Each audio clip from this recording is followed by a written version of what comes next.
오늘 제가 우리 성도들과 함께 나눌 말씀은 마태복음 17장부터 있는 말씀으로 실족치 않게 하기 위하여 라는 제목으로 함께 말씀을 나누겠습니다.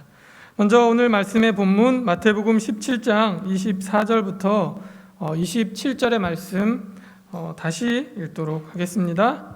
가버나움에 이르니 반세겔 받는 자들이 베드로에게 나와 이르되 너의 선생은 반세겔을 내지 아니하느냐 이르되 내신다 하고 집에 들어가니 예수께서 먼저 이르시되 시몬아 내 생각은 어떠하냐 세상 임금들이 누구에게 관세와 국세를 받느냐 자기 아들에게냐 타인에게냐 베드로가 이르되 타인에게니이다.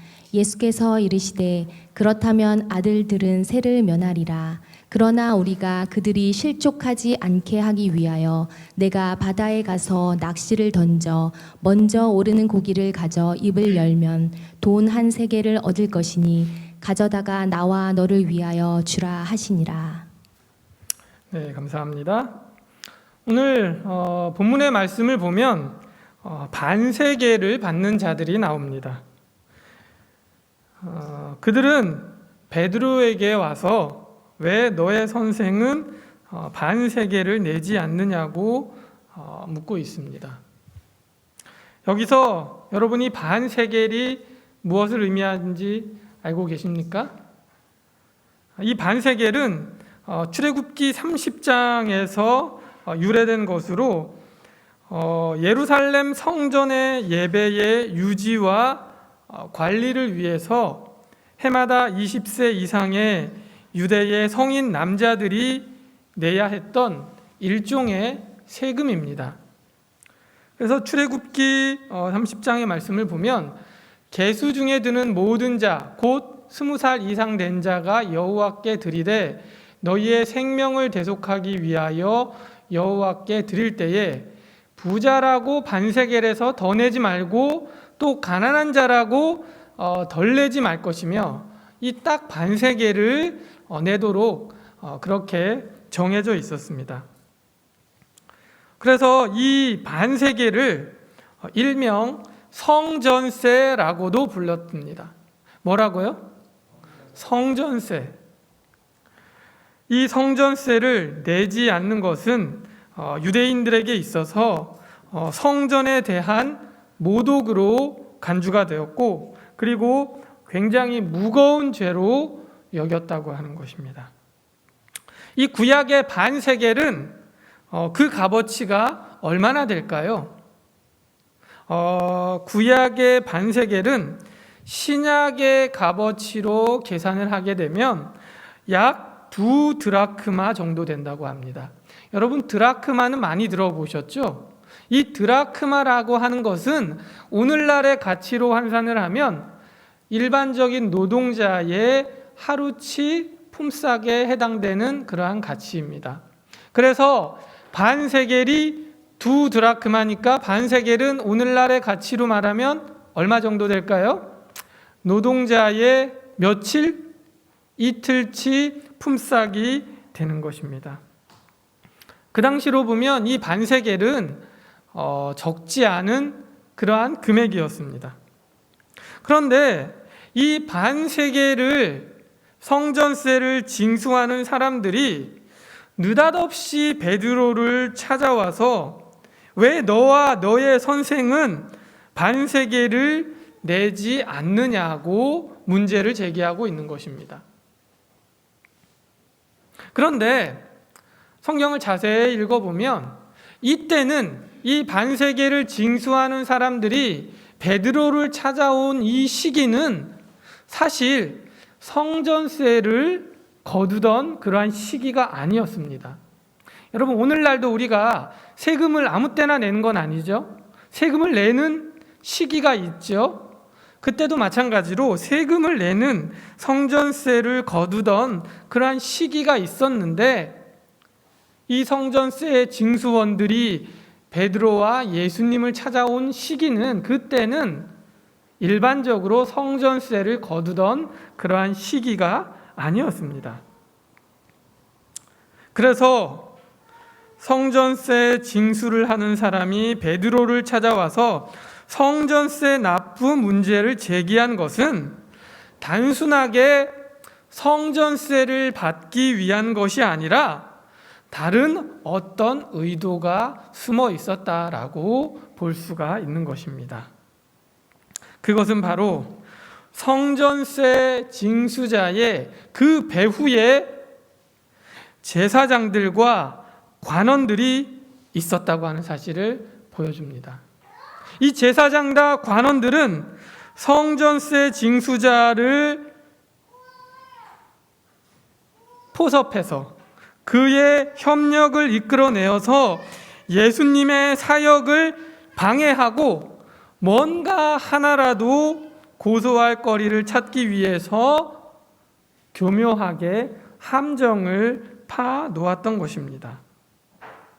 그래서 이 예수님께 성전세를 내냐고 질문에 대해서 너희 선생 예수가 성전세를 내느냐라고 했을 때 성전세를 낸다고 해도, 그리고 또 반대로 내지 않는다라고 해도 둘 중에 어떤 대답이든지 간에 모두 제사장과 관원들의 의도대로 예수님을 난처하게 만드는 그러한 대답이 될 것이었습니다.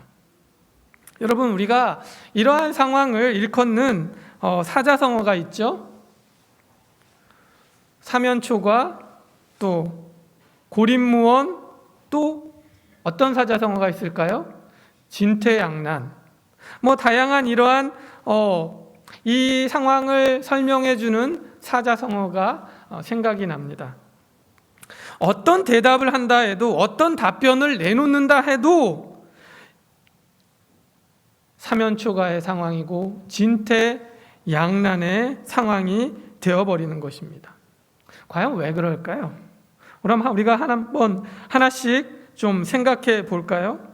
먼저 예수님께서 성전세를 납부를 한다라고 하면, 아니 반대로 예수님께서 성전세를 내지 않겠다고 하면 어떤 일이 일어날까요?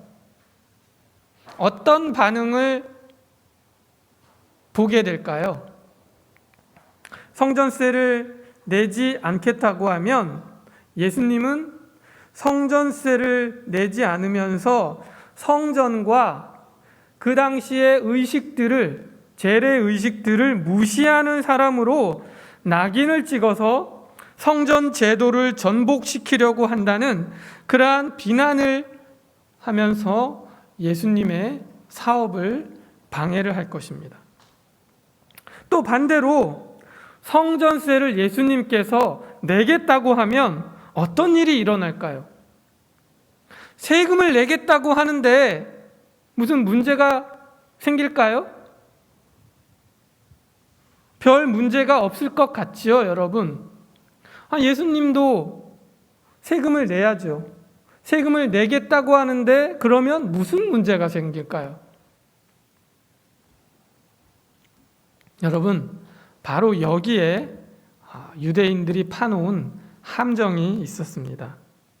당시 이 성전세 납부 제도에는 성전세를 납부하지 않아도 되는 아주 특별한 예외 조항이 있었는데, 그것은 보통의 20대 이상의 성인 남자들이 모두 성전세를 내야 하지만 예외가 있었습니다. 그 예외는 어떤 예외일까요?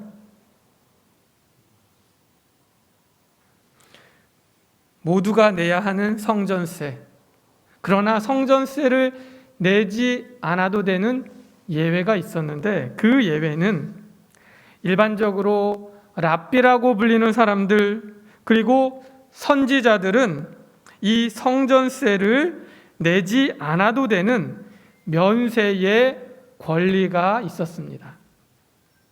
그렇기 때문에 예수님께서 사람들에게 뭐라고 불렸습니까? 랍비라고 불렸습니다. 그리고 예수님을 많은 사람들이 선지자로 생각했습니다. 그리고 예수님은 본인 스스로도 하늘로서부터 온 하나님의 아들이라고 선언하셨습니다. 그래서 만약에 이 상황에서 예수님께서 성전세를 내겠다고 대답을 하면 예수님은 어떻게 되는 거예요? 선생도 아니고 랍비도 아니고 선지자도 아닌 더군다나 하나님의 아들로서 신성을 지니고 이 땅에 오신 분이 아닌 그냥 평범한 사람이라는 것을 스스로 인정하는 것이기 되기 때문에 성전세를 내겠다고 하면 오히려 뭐예요? 내지 않는 것보다 더 심각한 문제가 되는 것입니다. 여러분, 예수님께서 성전세를 내도 문제가 되고 내지 않아도 문제가 되는 것에 대해서 좀 여러분들이 이제 좀 이 부분에 대해서 이해가 되셨습니까? 굉장히 아주 중요한 문제입니다. 예수님이 만약에 성전세를 낸다고 하면 예수님을 성전세를 내는 보통의 평범한 사람들처럼 취급하여 예수는 선지자도 아니고 랍비도 아니라고 주장을 하면서 예수님의 사업을 방해할 것이기 때문에 그렇습니다. 이런 상황에서 어떤 대답을 하건 간에 예수님을 사역을 방해하려는 제사장들과 관원들의 짜놓은 그들의 각본대로 갈 수밖에 없는 그러한 상황에 직면한 것입니다. 여러분, 혹시 이 비슷한 상황, 이러한 상황이 성경에 여러 상황들이 있는데 이 비슷한 상황을 예수님께서 직면했던 그러한 케이스 혹시 떠오르는 게 있으신가요? 예수님을 굉장히 난처하게 했던, 이러지도 못하고 저러지도 못하게 했던 그러한 상황 여러분 혹시 떠오르는 상황이 계신가요? 요한복음 8장에 보면 좀 다른 사건이지만 비슷한 의도와 비슷한 상황으로 예수님을 곤경에 몰아넣은 그러한 사건이 나옵니다. 그게 뭐냐면 요한복음 8장에 보면 이러한 일이 있죠.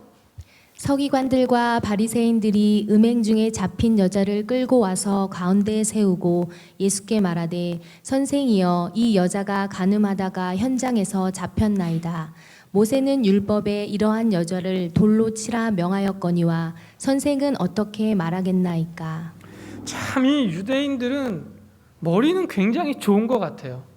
굉장히 논리적이고 아주 어떤 논리 하나로 똘똘 뭉치면 그냥 이 대답도 못하게 하고 이 대답도 못하게 하고 굉장히 사람을 궁지에 몰아넣는 논리적으로 그러한 재주들이 있었던 것 같아요.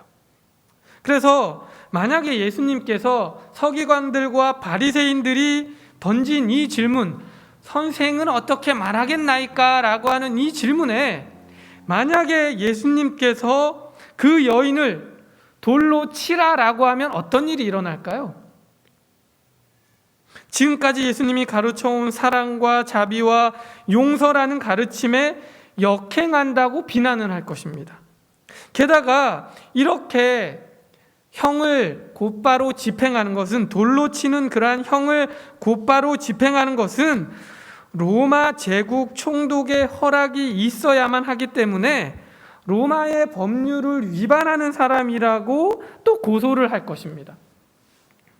그런데 반대로 만약에 예수님이 어떻게 해요? 그 여자를 어떻게 돌로 치지 말라고 한다면 또 어떻게 나올까요? 이 서기관들과 바리새인들은 그러면 어떻게 나올까요? 너는 예수는 모세의 율법을 지키지 않느냐?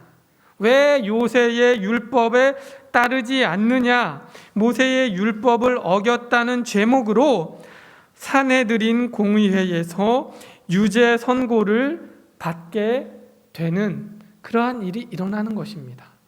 참 이러지도 못하고 저러지도 못하는 아주 난처한 상황에 직면한 것입니다. 그런데 이러한 상황 속에서 예수님이 어떻게 이 문제를, 이 상황을 돌파해 나가셨습니까? 우리가 잘 알고 있는 것처럼 예수님은 뭐라고 말씀하셨어요? 너희 중에 어떤 사람이 죄 없는 사람이 먼저 치라 라고 하는 말씀으로써 이 상황을 아주 지혜롭게 헤쳐나가셨습니다. 이제 다시 본문으로 돌아가서요, 예수님께서 성전세를 내냐는 질문에 대해서 낸다라고 하는 답변도, 혹은 내지 않겠다라고 하는 답변도 뭐예요? 어떤 쪽을 선택하던, 어떤 대답을 하던 매우 난처한 상황이 된다는 것을 우리가 살펴보고 좀 이해를 하게 되었죠. 그런데 베드로가 뭐라고 말했습니까? 다시 본문으로 한번 돌아가 볼까요? 베드로는 뭐라고 말했습니까? 제가 한번 본문의 말씀을 읽어보겠습니다. 24절, 가버나움에 이르니 반세계를 받는 자들이 베드로에게 나와 이르되 너의 선생은 반세계를 내지 않으하느냐. 25절, 이르되 뭐라고요? 내신다. 이 내신다라고 한 말은 누가 한 말이에요? 누가 한 말입니까? 베드로가 한 말이에요. 여러분, 지금 이 유대인들은 누구를 잡기 위해서요? 예수님을 잡기 위해서 이 교묘한 질문을 하고 있어요. 그런데 이 질문에 대해서 답을 한 사람은 누굽니까? 베드로예요. 베드로.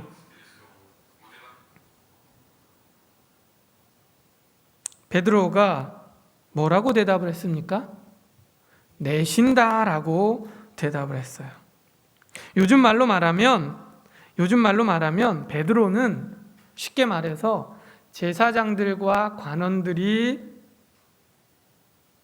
던진 이 성전세라고 하는 미끼를 덥석 물고 그들에게 뭐 한 거예요? 낚인 거예요. 완전히 낚였습니다.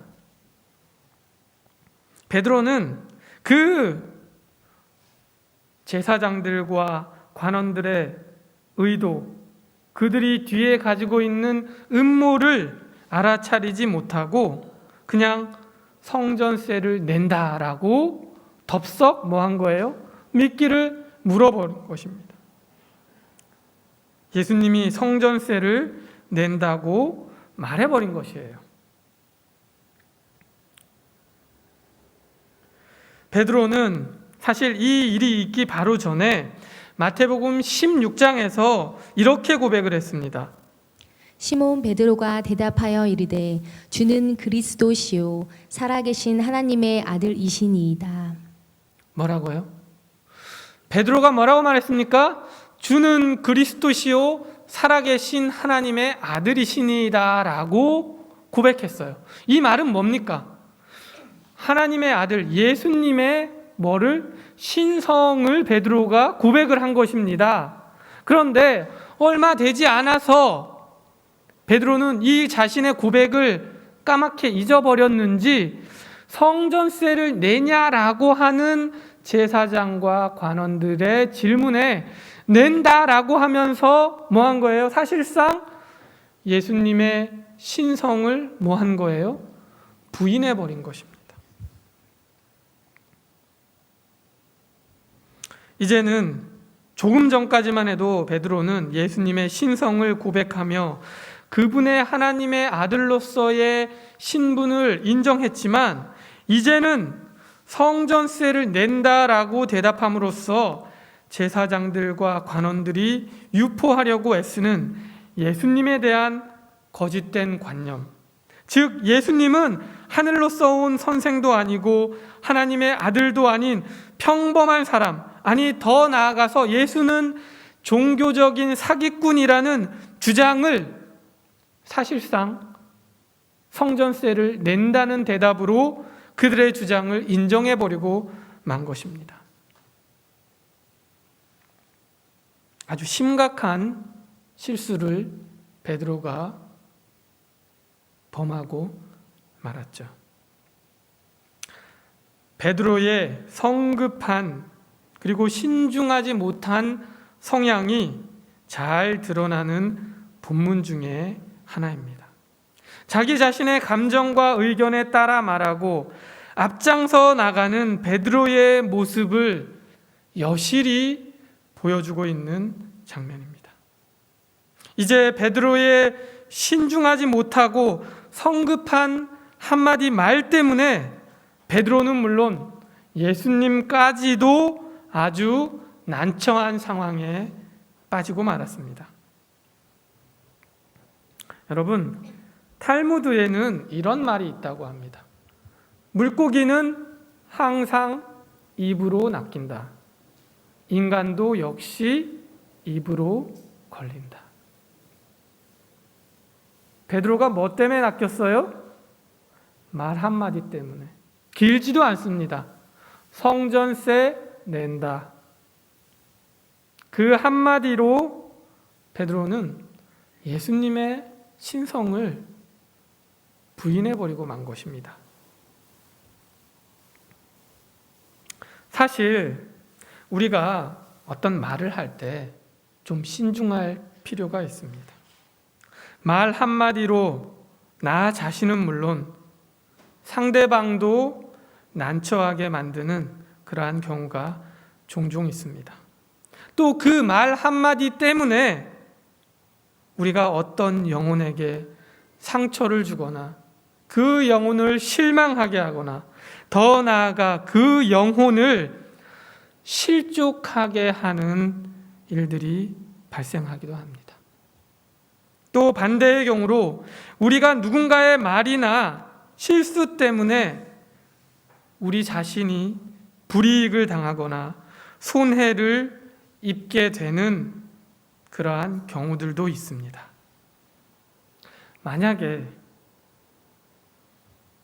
저와 여러분에게 그런 일이 생긴다면 어떻게 할까요? 본문의 말씀처럼 베드로의 실수 때문에 예수님이 굉장히 난처하게 되셨습니다. 아니, 난처하게 된 것을 넘어서 예수님의 사역을 완전히 망쳐버릴 수도 있는 그러한 상황이 되어버렸습니다.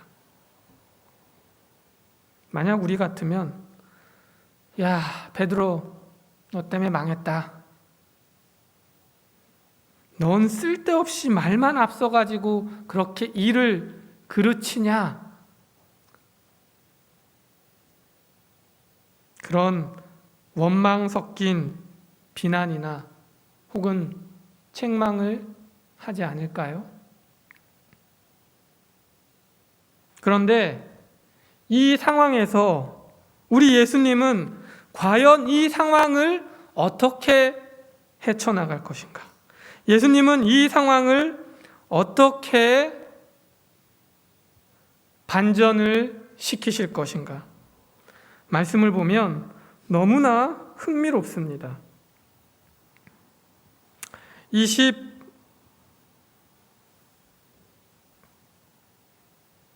25절과 26절의 말씀을 다시 한번 보겠습니다. 이르되 내신다 하고 집에 들어가니 예수께서 먼저 이르시되 시몬아 내 생각은 어떠하냐 세상 임금들이 누구에게 관세와 국세를 받느냐 자기 아들에게냐 타인에게냐 베드로가 이르되 타인에게니이다. 예수께서 이르시되 그렇다면 아들들은 세를 면하리라. 아마도 베드로는 성전세를 낸다라고 대답한 뒤에 아마도 앞불싸 이거 내가 실수했구나 라고 하는, 내가 낚였구나 라고 하는 그러한 뒤늦은 자각을 했을지도 모릅니다. 그래서 어쩌면 베드로는 그 자신의 실수 때문에 일을 망치게 됐다고 하는 그러한 자괴감에 빠져 있을지도 모르겠습니다. 그런데 그 상황을 다 듣고 계셨던, 다 보고 계셨던 예수님께서 베드로를 부르셨습니다. 근데 본문에 보면 베드로를 그냥 부르신 것이 아니고요. 뭐라고요? 먼저 이르시되. 무슨 의미죠? 베드로가 예수님께 나가서 뭐예요? 예수님, 제가 실수했네요. 제가 뭔가를 일을 그르치게 됐네요. 라고 말하기 전에 예수님께서 뭐라고요? 먼저 베드로를 불러서 말씀하셨다고 하는 사실이에요. 그러면서 예수님은 일반적으로 세상의 임금들, 즉 왕의 아들들은 자기 부친이 부과하는 납세의 의무에서 면제되듯이 예수님도 하늘 아버지를 위한 세금, 즉 성전세 납부의 의무에서 면제된다는 사실을 다시 베드로에게 가르쳐 주면서 위로하고 계신다고 하는 사실입니다. 아마 예수님께서 오늘날 말로 이렇게 말씀하시지 않으셨을까요? 시몬아, 내가 나를 하나님의 아들로 고백했었지. 그래, 나는 내가 고백한 것처럼 하나님의 아들이다. 그러니 나는 성전세를 낼 의무가 없다. 성전세를 내지 않아도 된단다. 그런데 너는 내가 성전세를 낸다고 사람들에게 말했구나. 괜찮다. 걱정하지 마라. 내가 다 알아서 해결할게. 예수님께서는 베드로에게 한마디 원망이나 책망도 않으시고 친절하게 비유까지 들으시면서 그 문제를 해결할 방법을 직접 베드로에게 제시하셨습니다. 그리고 그 문제를 해결하도록 베드로가 직접 그 일을 행하도록 하고 계신 것입니다. 사실 예수님은 이보다도 더 크고 더 심각한 베드로의 잘못, 그의 실수에도 한마디 원망이나 책망을 하지 않으셨습니다. 이 일이 있은 후에 예수님을 베드로가 부인하고 저주했을 때라도 예수님은 베드로를 동정과 슬픔의 눈으로 바라보셨습니다. 시대의 소망에 있는 말씀입니다. 비열한 저주의 말이 베드로의 입술에서 바래지며 드높은 달개의 울음소리가 아직도 그의 귀에 울리고 있을 그때에 구주께서는 얼굴을 찌푸린 재판장들로부터 얼굴을 돌려 그분의 가련한 제자를 유심히 바라보셨다. 그와 동시에 베드로의 시선도 주님께 이끌렸다. 그 부드러운 얼굴에서 그는 깊은 동정과 슬픔을 볼 수 있었을 뿐 분노의 그림자는 추호도 볼 수 없었다. 그 부드러운 얼굴에서 그는 깊은 동정과 슬픔을 볼 수 있었을 뿐 분노의 그림자는 추호도 볼 수 없었다. 베드로가 한두 번 실수하고 한두 번 문제를 일으킨 것이 아닙니다. 예수님이 잡혔을 때에도 베드로는 심지어 예수님을 부인하고 저주까지 했었습니다. 그러나 그러한 베드로에게까지도 예수님은 깊은 동정과 슬픔을 가지고 베드로를 대했다고 하는 사실을 여러분 기억하시기를 바랍니다. 사실 우리에게도 이러한 예수의 마음, 온유와 동정과 연민의 마음이 있어야 할 줄로 믿습니다. 설령 누군가의 실수로 인해 내가 좀 곤란해지거나 불리해지거나 손해를 당한다 할지라도 그 영혼을 생각하며 그 영혼이 실족하지 않게 하기 위해서 우리는 이렇게 말할 수 있어야 합니다. 그래, 괜찮아. 그럴 수 있어. 실수할 수 있어. 괜찮아. 하면서 우리는 오히려 동정어린 마음으로 그를 감싸고 너그럽게 용서할 수 있는 그런 마음이 오늘 저와 여러분에게 있어야 하지 않을까요? 그것이 바로 예수님의 마음이니까요. 그런 예수님의 마음을 품는 저와 여러분이 되시기를 이 시간 간절히 바랍니다. 이어서 27절의 말씀을 다시 보겠습니다. 그러나 우리가 그들이 실족하지 않게 하기 위하여 내가 바다에 가서 낚시를 던져 먼저 오르는 고기를 가져 입을 열면 돈 한 세겔을 얻을 것이니 가져다가 나와 너를 위하여 주라 하시니라. 네, 예수님께서 이제 이 성전세 납부 딜레마에서 빠져나오기 위해 선택하신 방법은 바로 물고기에게서 돈을 얻어서 성전세를 내는 것입니다. 여러분 정말 기가 막히지 않습니까? 저는 이 말씀을 읽으면서 이 말씀을 연구를 하면서 예수님의 이 문제를 해결하는 이 솔루션, 이 해결책이 너무나 기가 막히다. 이건 뭐 기적이라고도 할 수 있지만 이 기적을 통해 이 문제를 해결하시는 예수님의 방법, 이 방법이야말로 정말 기적이 아닐까 하는 기적이지요. 성전세를 내기는 하지만 그 성전세를 내는 방법을 통해서 예수님의 신성도 입증을 하고, 그리고 예수님을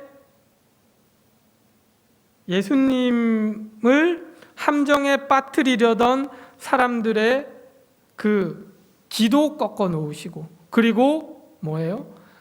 베드로도 위로하시는 그 해결책.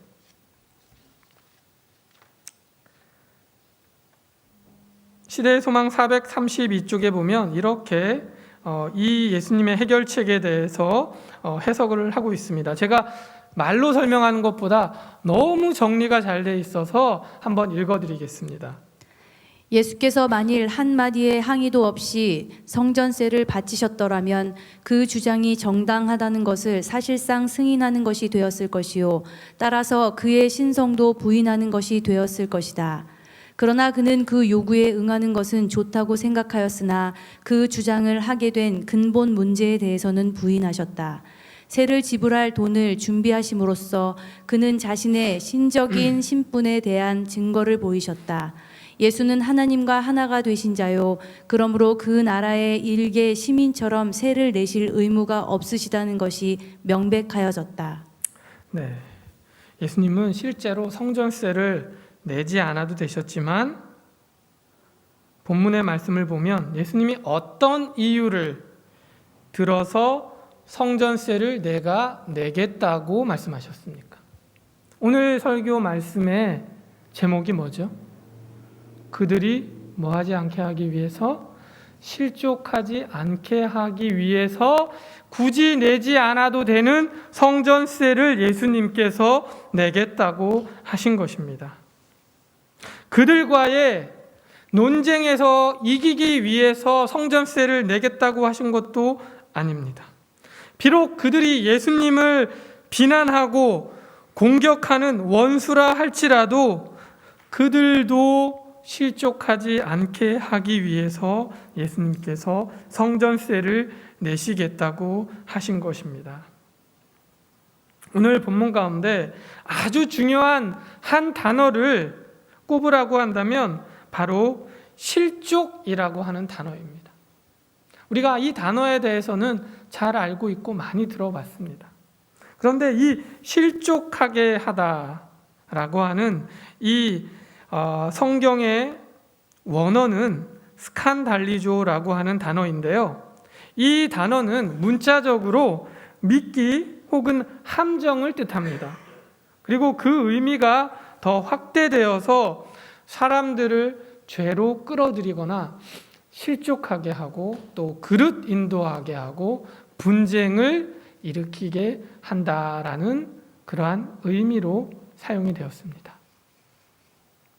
여러분, 이 스칸달리조라고 하는 말이 오늘날 우리가 많이 또 보고 듣고 또 어떤 때는 사용하기도 하는 그런 영어의 어떤 단어의 원어인데요. 그 단어가 뭔지 아세요, 여러분? 예, 스캔들이라고 하는 단어입니다. 여러분, 스캔들이라고 하는 단어는 뭐 대부분 여러분들이 잘 아실 거예요.